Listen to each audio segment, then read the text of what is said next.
Good afternoon. Eat time. Lunch time na po. Malapit na naman masira yung kanin. Ngayon naman, nag-aano na naman siya. Nagmamoist. Dapat hindi masyadong tinatakpan. Nainis na kanin na to.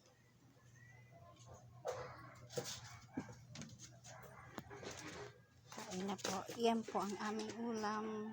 Tirang daing kagabi. Sausawan. Pritong tulingan. Lagang talong. Sari-saring gulay. Yung natutulong yung pinto. Pagigit. Masira yung kanin.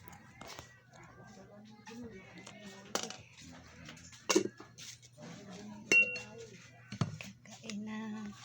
Sandok-sandok na tayo ng kanin. Ay, may kanin na pala ako. Sorry. Kala ko wala. Kain na.